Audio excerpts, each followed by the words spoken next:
Hey, it's Rachel, and I want to tell you how to handle it if you hear these glowing reports from your children's teachers. And then when your kids get home at the end of the day, they turn into monsters. And I will tell you that I wasn't originally going to talk about this topic, but I do a lot of speaking in local schools, and this came up recently. A parent raised her hand and she said, "Why is my child so good at school, but then they come home and they just act out and melt down for me?"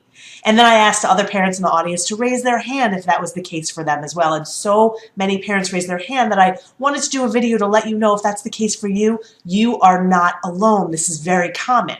And I'm going to tell you why this is.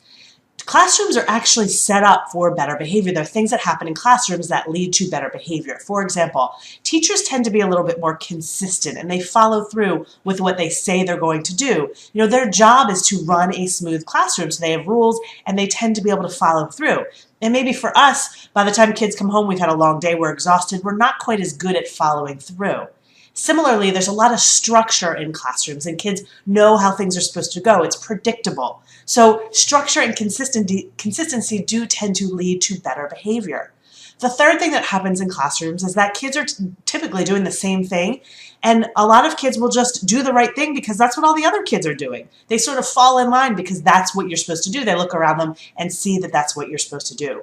But here's the thing that you need to keep in mind. Kids are not wired to behave all day long. So they are behaving at school and then they're exhausted. And it's not just the exhaustion from, having to sit still and be good all day, which is exhausting for them, but there's also social things going on and emotional things going on for them during the day. And they have to hold it together so they don't embarrass themselves. But then they get home and they are exhausted. So you see all of their big emotions and their yuck just pouring out through the meltdowns and the misbehavior at home.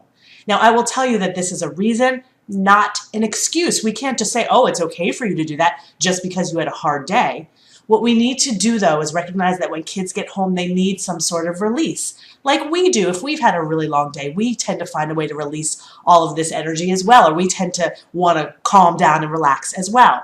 So you need to teach your kids how to handle it when they get home if they've had a really tough day. So some kids just need to come home and eat some food, and they can't do anything else before they eat. And if they don't eat, they're going to be miserable and melting down.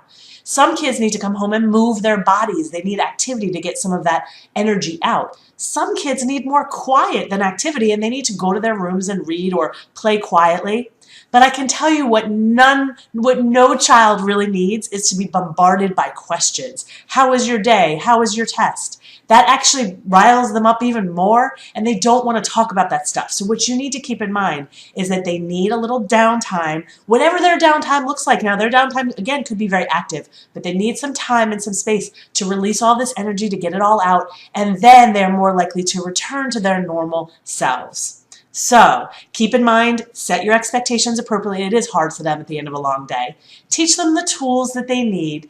And then remember that the child that your child's teacher is talking about is still your child. Your child just needs a little bit help in understanding how to release some of this energy that they have inside.